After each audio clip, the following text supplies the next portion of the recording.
This is probably where the conversation differs, though. I am sure that my number 3 running back is different from yours.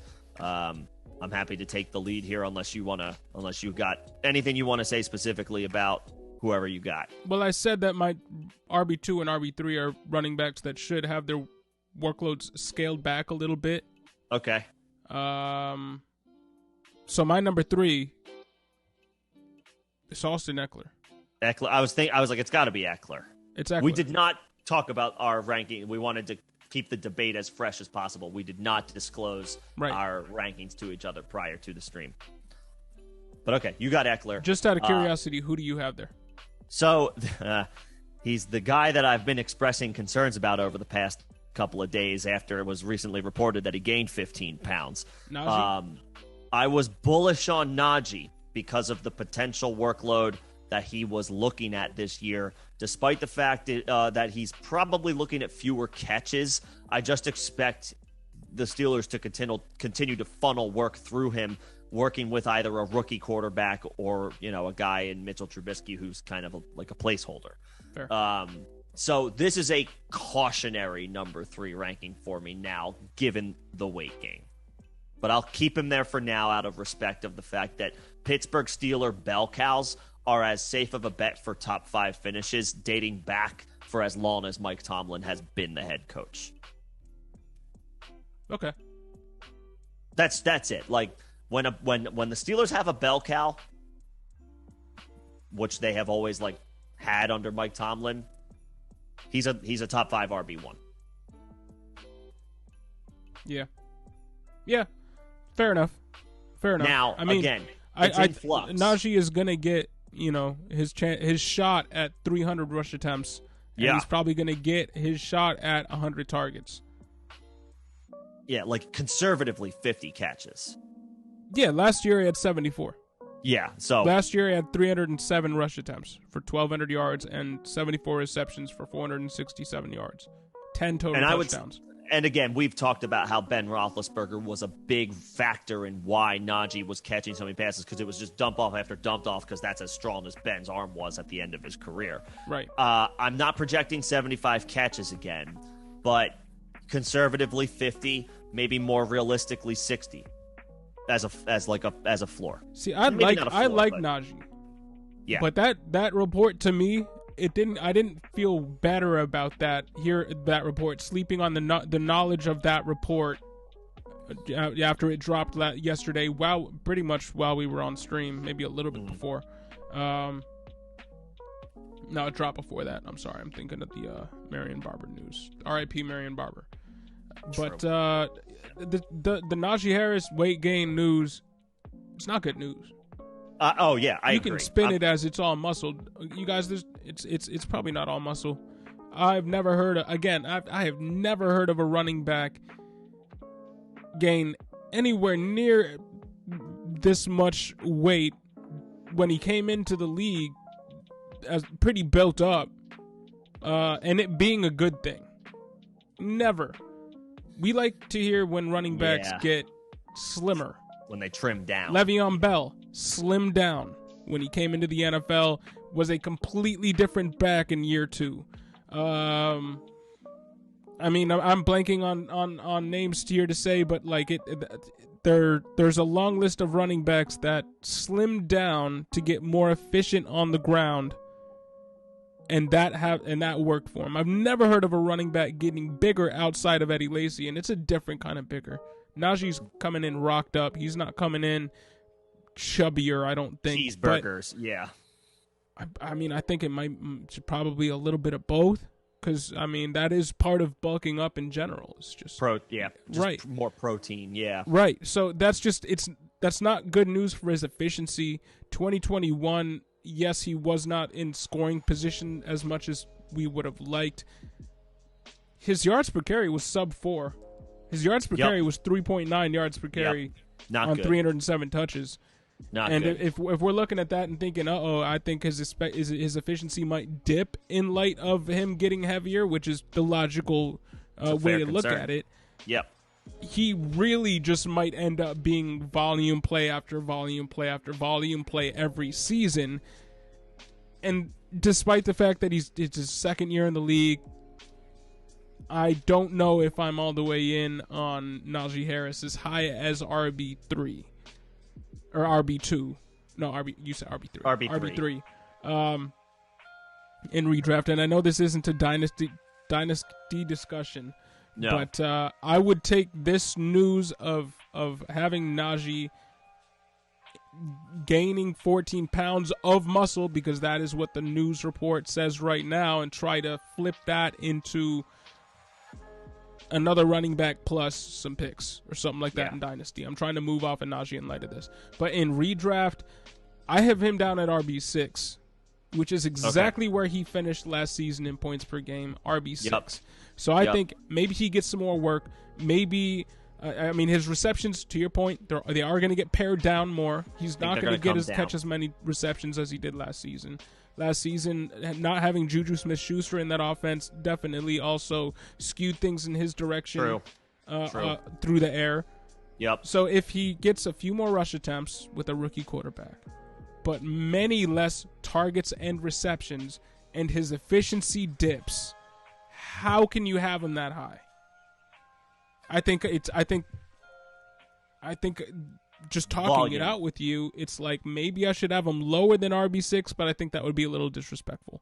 So I'm gonna have him. He is my RB6, Najee. Okay. So again, I mentioned I had a preliminary list of rankings prior to the news of the weight gain. So I wanted to be transparent that this was where I had Najee originally, and then the news came out that he weighs 14 pounds heavier than he did last year. So, like I said, this is a very fluid ranking having him this high. This was out of more respect of the fact that, yes, I expect fewer catches, but I expect potentially even more rushing attempts, because the Steelers are going to be relying on an unproven quarterback this year. And if we know anything about the Pittsburgh Steelers, it's that they are going to do whatever they need to do, whatever it takes, year in and year out, to compete. And I think the way that they compete this year is by running the ball on offense, unless, Pickett exceeds all expectations or whomever ends up starting for them.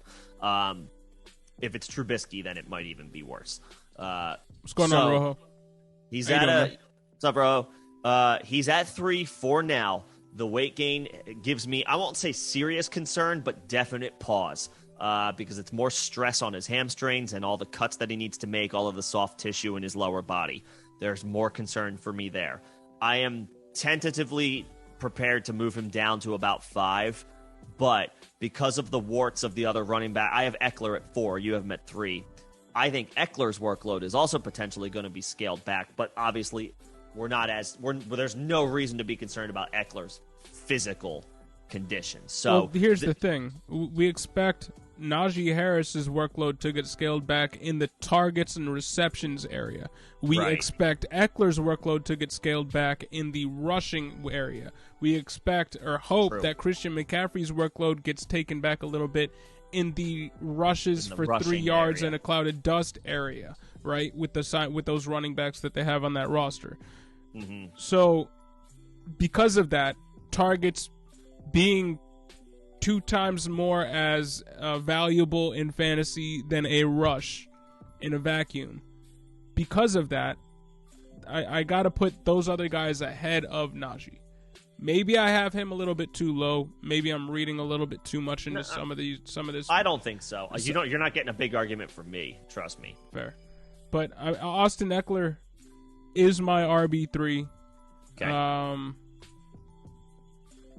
Yes, he's a little bit older. The offense and his workload's going to get scaled back a little bit. If his workload gets scaled back a little bit on the ground, I'm not worried. If they continue to use him in the manner that they've used him through the air, 70 receptions last year, not the 300 rush attempts that Najee got, but 200 rush attempts, which is nothing to sneeze at. Maybe that gets scaled back down to 160 rush attempts, and maybe those receptions go up to what Alvin Kamara was getting with Drew Brees or something like that, which is around 85. 80 to 90, right? Yeah. I'm not worried. I'm not worried at all, man. They didn't. All they did was bring back everybody they had last year, and get a younger replacement at tight end, and then bolster their RB2 role and their offensive line, and their line, and they just got better as a team. Mm-hmm. But accounting for Justin Herbert having a little bit more growth, accounting for Keenan Allen getting 1 year older, I mean, you gotta love where Austin Ekeler is. And I really think them doing what they can to extend his longevity bodes well for him, and is not something that I'm scared of, even in redraft or in Dynasty for 2022 and beyond, really. Oh, not this year. No. You know, yes, he's getting up there. He's what, 27 now. He just turned 27. Just so for 2022, that's not a concern. No, I mean, look what the Packers did with Aaron Jones and A.J. Dillon. They scaled back Aaron Jones's workload. Aaron Jones still finished as a very high-end running back too, despite missing games. He might have finished as an RB1 in points per game. I'd have to double check that. He was RB11 in points per game, and he missed 2 games. Low-end RB1. And after missing those 2 games, played with a running back that usurped him halfway through the season. That isn't the case in Los Angeles with the Chargers and Austin Ekeler. Isaiah Spiller is not going to usurp. He's no A.J. Dillon. Austin Ekeler at all, right? Yeah, Isaiah Spiller is no A.J. Dillon. So Aaron Jones is still the RB1 here, or Ekeler is still the RB1 here. I think of it more as how it was in 2020 with the Packers and Aaron Jones, when Aaron Jones finished as RB4 despite the presence of an A.J. Dillon there. Yeah. And remember, A.J. Dillon is light years ahead of Isaiah Spiller in terms of what we expect them to produce in their career. Not close. So, I mean, if Aaron Jones was the RB4 in points per game in 2020 with an A.J. Dillon, we can expect Austin Ekeler, and that was, 201 rush attempts, and that was 47 receptions. He just scored an insane amount of touchdowns. That can be Austin Ekeler this year. Yeah. That can be Austin Ekeler this year, a guy who does it off of pure efficiency because he plays in one of the best offenses in the league and is utilized in the correct manner. That's all. I mean, that's Austin Ekeler this year, and so I got him as my RB4. I got him as my RB4, and like I said, the lofty expectations that I have of Najee, I wanted to be transparent about coming into this stream. It is fluid that I have him that high. Ekeler is my RB4, so of course, if the vibes start to get lesser with Najee as the offseason progresses into training camp, I have no problem moving Ekeler as my RB3. He's a bona fide, locked-in RB1, top 5 upside. I do believe he will get a bit of an Alvin Kamara treatment this year. He has himself asked the coaching staff to kind of scale him back for that very reason, preserve him and extend his career. You do that by taking carries away from him and adding targets.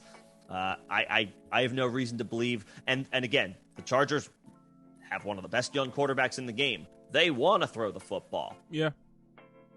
They should want to make Ekeler a much larger, not much larger, there's not too much no, much larger there. Larger role in the offense from a pass catching perspective, less so as a runner. That's what you have Spiller for. That's what you have the other plotters for. I know Justin Jackson isn't there anymore, but like you can get by with Jags running the ball. Your Larry Roundtrees, your Joshua Kellys, your guys who they're plotters, they're boring, they can get you 4 yards here and there. Ekeler has much more value as a pass catcher. He's my RB4. He's got room to move up to the RB3 again. I had lofty expectations for Najee. I'll keep him there for now. Eckler's right on his heels.